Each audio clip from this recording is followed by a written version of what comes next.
पंजाब की कहानी, आलूदा जिंदगानी। गैस बदस्तूर गायब। पेट्रोल बहरान भी तैयार। बिजली मजीद महंगी होगी।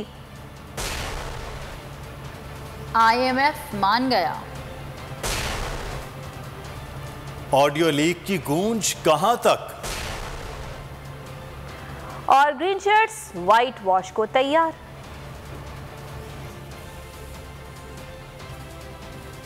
और बुलेटिन के आगाज में सबसे पहले आपको बताएंगे कि फजा आज भी आलूदा। फजाई आलूदगी में बड़े शहरों की फहरिस्त में आज भी लाहौर सबसे आगे है। फजा में आलूदगी बढ़ने से कराची 5वें नंबर पर आ गया। एयर क्वालिटी इंडेक्स में दिल्ली दूसरे, कोलकाता तीसरे और ढाका चौथे नंबर पर मौजूद है। फजा आज भी आलूदा है। फजाई आलूदगी में बड़े शहरों की फहरिस्त में आज भी लाहौर सबसे आगे है। फजा में आलूदगी बढ़ने से कराची 5वें नंबर पर आ गया है। एयर क्वालिटी इंडेक्स में दिल्ली दूसरे, कोलकाता तीसरे और ढाका चौथे नंबर पर मौजूद है। आलूद फिजा, सांस लेना भी दुश्वार। आलूदा तरीन शहरों में सरे फहरिस्त लाहौर।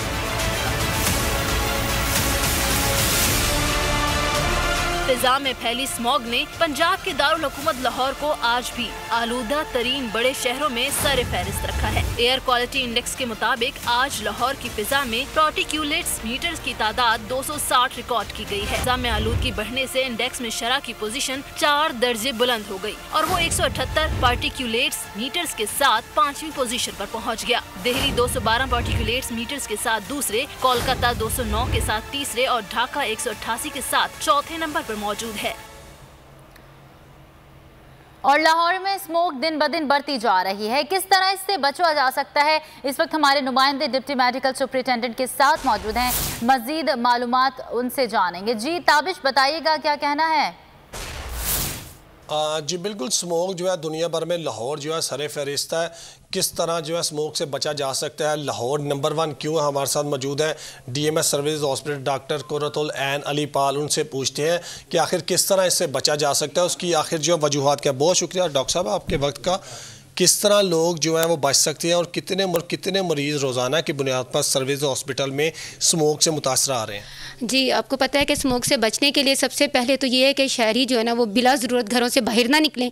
सब लोग अपने घरों में रहें। जैसे अगर ज़रूरत हो तो घर से बाहर निकलने की आंखों को कवर करके उसमें ग्लासेस पहन के या फिर मास्क लगाकर घर से बाहर आएँ।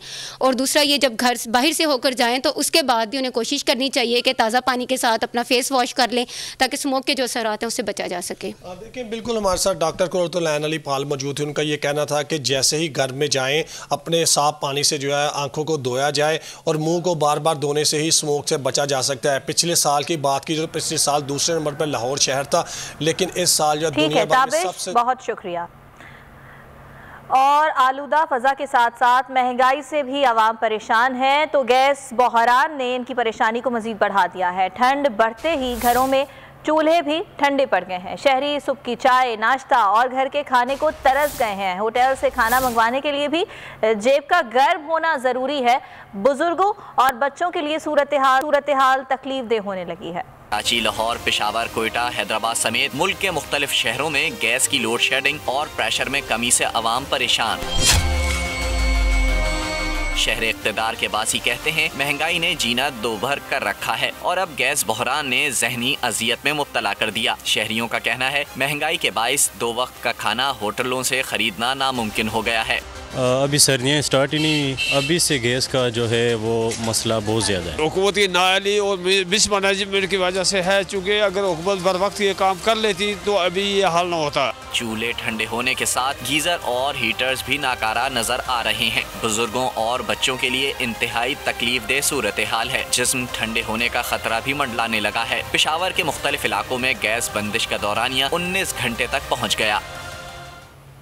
और मुल्क भर में जारी गैस बहरान के बायस पकवान हाउसेस के ऑर्डर्स भी ताखीर के शिकार हो रहे हैं। हमारे नुमाइंदे कफील अहमद इस वक्त कराची के इलाके लियाकताबाद में एक पकवान सेंटर पर मौजूद हैं, उनसे तफसीलात जानेंगे। जी कफील, क्या कहना है पकवान सेंटर्स के लोगों का कि अब ऑर्डर्स भी वक्त पर तैयार नहीं हो रहे? देखिए, गैस बहरान ने जो है वो हर तरफ इस वक्त जो है वो लोगों को मुश्किलात से दो चार कर दिया है, ख्वाह वो घरेलू ख़वातीन हो या पकवान हाउस हो। हलमी प्रॉब्लम है। इस वक्त मेरे साथ जो पकवान हाउस के मालिक हैं नवीद साहब मौजूद। नवीद साहब, गैस की पोजीशन क्या है, पहले ये बताइएगा। भाईजान, गैस की पोजीशन ये जो कमर्शियल गैस पहली बात तो आ ही नहीं रहा, और दूसरी बात अगर 50,000 का बिल आता है गैस का, तो हमारी सिलेंडर की गैस 1,20,000 रुपये की लग रही है। किस तरीके से हम लोग पूरा करेंगे? हमारे घर के खर्चे पूरे नहीं हो रहे, दुकान के किराए नहीं निकल रहे, लेबर हमारी परेशान है। क्या करें? कितने ताखीर का शिकार हो रहे हैं गैस के ना होने की वजह से, ये बताएं। गैस तो रोज़ाना आता ही नहीं, हमको रोज़ाना सिलेंडर मंगाना पड़ रहा है गैस के चक्कर में। अच्छा। जी, तो अब ये अखराजात आप पे डबल हो गए? बिल्कुल डबल हो गए। क्या कहेंगे इस हुकूमत से जहाँ ये गैस पैदा होती है सिंध के अंदर, लेकिन यहाँ के लोगों को नहीं मिल रही है? बिल्कुल नहीं मिल रही, हमारे घरों में गैस नहीं आ रही है, हीटर मंगा के हम लोग चला रहे हैं, छोटे सिलेंडर घर में चला रहे हैं, क्या करें? देखिए जी, ये सूरत हाल आपके सामने है। जो इस पकवान हाउस के मालिक हैं नवीद, उनका कहना ये है कि बदतरीन सूरत हाल है, और ये गैस सिलेंडर जो इस वक्त मौजूद भी है ये लोग इस्तेमाल कर रहे हैं, और इसका बिल जो है वो डबल से डबल होता जा रहा है, इनके अखराजात। लेकिन इस वक्त गैस जो है वो दस्तयाब नहीं है, और इसकी जो कराची से हमारे नुमाइंदे कफील अहमद अपडेट कर रहे थे, आपका शुक्रिया। और कराची से रावलपिंडी का रुख करेंगे। सर्दी के शुरू होते ही गैस गायब हो गई है, शहरी होटल से खाना खाने पर मजबूर हो गए, जिससे उनका बजट भी बढ़ गया है। मजीद क्या अहवाल है जानते हैं हमारे नुमाइंदे वसीम चौधरी से। जी वसीम, बताइएगा वहाँ क्या सूरत हाल है? जी बिल्कुल, सर्दी की शिद्दत के साथ ही दीगर शहरों की तरह रावलपिंडी में भी गैस नापैद हो गई है। शहरियों को बिना घर से कुछ खाए पिए दफातर में जाना उनकी मजबूरी बन चुकी है। इस वक्त हम एक होटल पर मौजूद हैं, यारी भी मौजूद हैं। हम इनसे बात करते हैं और जानने की कोशिश करते हैं कि क्या सूरत हाल है शहर की। सर देख के ना, हम इमरान खान साहब को ये मैसेज देना चाहते हैं कि अगर ये मसला ना होता तो हम घर में बैठ के बाइज़्ज़त तरीके से नाश्ता करते। अभी ये जो है ना, हमें खाना खाने के लिए होटल पे आना पड़ रहा है, और साथ में ड्यूटी से भी लेट हो गए। तो अगर यही मैसेज हम देना चाहते हैं कि आप कहते थे कि तब्दीली आएगी, ये कैसी तब्दीली? वसीम चौधरी, बहुत शुक्रिया आपका। और रावलपिंडी के बाद अगर कोयटा की बात करें तो वहाँ भी सूरत हाल मुख्तलिफ नहीं है। गैस नायाब हो गई है, लकड़ी की मांग में इजाफा हो गया है। कीमतें क्या हैं ये जान लेते हैं आबिदा बलोच से। जी आबिदा। जी बिल्कुल, कोयटा में गैस की कमी के बाद अगर लकड़ी की कीमतों के हवाले से बात की जाए तो गुज़िश्ता एक साल से जो लकड़ी की कीमत है वो 800 रुपये फ़ी मन जो है बताया जा रहा है। पर हमारे साथ एक शहरी भी मौजूद आई है, उनसे पूछते हैं, उनसे जानते हैं कि लकड़ी जो है यहाँ से वो ख़रीद रहे हैं, कितने पे जो है यहाँ पर ख़रीदी जा रही है, और क्या कहना चाहेंगे गैस की कमी के हवाले से? जी मैं ये कहना चाहता हूँ, एक तो सर्दी आ रही, ऊपर से गैस नहीं है, गैस का प्रेशर बिल्कुल नहीं है हमारा बलूचिस्तान में। अभी मजबूर हो के लकड़ी लेने आए। लकड़ी एक मन 800 रुपये, पिछले साल भी 800, 8 साल भी, ये भी पुराना रेट है। अगर बात करें नया माल आ जाए शायद वो 900, 1000 रुपये में पहुंच रहे। तो ये हमारा बलूचिस्तान का हाल है, हमारा हुक्मरानों का। इमरान खान साहब ने बोला कि तब्दीली ला रहे, बिल्कुल तब्दीली लाए, ऐसा तब्दीली लाया कि बिल्कुल गरीबों का बेड़ा गर्क कर दिया। लोग सस्ताई करते, ये महंगाई करते। बहुत शुक्रिया आबिदा बलोच, हमें कोयटा की सूरत हाल से आगाह कर रहे हैं। और पेशावर चलते हैं, जहां पर सर्दी करीब आते ही एक तरफ गैस का बहरान है तो दूसरी तरफ एलपीजी की कीमत में फी किलो 70 रुपए का इजाफा हो गया है। अवाम किस मुश्किलात का सामना कर रहे हैं, मजीद बात करेंगे। सुभानुल्लाह खान हमारे नुमाइंदे इस वक्त हमारे साथ मौजूद हैं। सुभान, आगाह कीजिएगा, गैस आ नहीं रही और एलपीजी की कीमतें भी बढ़ गई हैं। जी मुल्की और दीगर शहरों की तरह पेशावर में भी गैस का बहरान का सिलसिला बदस्तूर जारी है और वक्त तकरीबन 3 से 4 घंटे मुसलसल गैस के बहरान का सामना करना पड़ रहा है। अगर हम घरेलू और कमर्शियल सारिफिन को देखें तो वो काफ़ी और मुश्किलात का सामना उसको भी करना पड़ रहा है, और ज़्यादातर जो घरेलू सारिफिन है गैस के साथ साथ एलपीजी की कीमतों में भी तकरीबन फी किलो 70 रुपये इजाफा हो गया है, और 170 रुपये से बढ़कर 240 रुपये पे पहुँच गया है। या हम वो दुकानदार से भी बात करते हैं और शहरियों से भी जानते हैं कि वो क्या कहते हैं। जो एलपीजी है उसकी कीमत में 70 रुपये इजाफा हो गया, क्या कहते हैं इसके बारे में?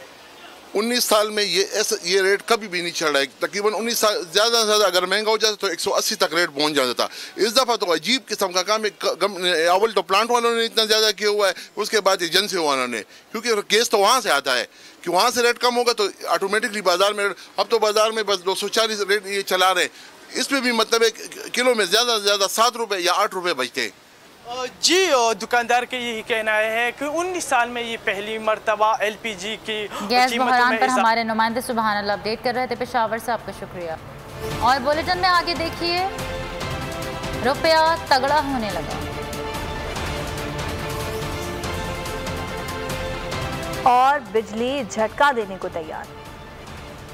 हमारा मुनाफा बढ़ाओ, पेट्रोल पंप्स मालिकान ने एक बार फिर हड़ताल का ऐलान कर दिया। All Pakistan petrol pumps dealers association के मुताबिक 25 नवंबर को मुल्क भर में पेट्रोल पंप्स बंद रहेंगे। नौमान भट्ट कहते हैं डीलर मार्जिन 6% होने तक हुकूमत से मुज़ाकरात नहीं होंगे। हुकूमत ने 3 नवंबर को जो हमसे वादा किया था वो वादा पूरा ना किया है, लिहाजा 25 नवंबर को पूरे पाकिस्तान के बशमूल गिलगित बल्तिस्तान, चित्राल और AJ के तमाम पेट्रोल पंप बंद रहेंगे। हुकूमत ने हमारे साथ वादा खिलाफी जो की है इसके खिलाफ एहतजाज जारी रहेगा और हड़ताल तब तक रहेगी जब तक हमारे मुज़ाकरात कामयाब नहीं होंगे। और मुमकिना पेट्रोल बहरान पर PP रहनुमा शहरी रहमान का रद्द-ए-अमल सामने आ गया। ट्विटर पैगाम में शहरी रहमान ने कहा कि तबाही सरकार एक के बाद एक बहरान पैदा कर रही है। गुज़िश्ता साल भी पेट्रोल नायाब हुआ था, हुकूमत ने पेट्रोलियम कमीशन की सिफारिशात पर कितना अमल किया। शहरी रहमान ने कहा कि कमीशन ने पेट्रोलियम डिवीज़न और हुकूमत की नाअहली से पर्दा उठाया था। ये कहते थे कि एहतिसाब घर से शुरू होगा, इस्तीफे लेकर समझते हैं कि इंसाफ हो गया। PP रहनुमा ने कहा कि ये माफिया से मिलकर मसनूई बहरान पैदा करते हैं और आवाम को लूटते हैं। सब्सक्राइब करें और बेल दबाएं ताकि कोई खबर रह न जाए।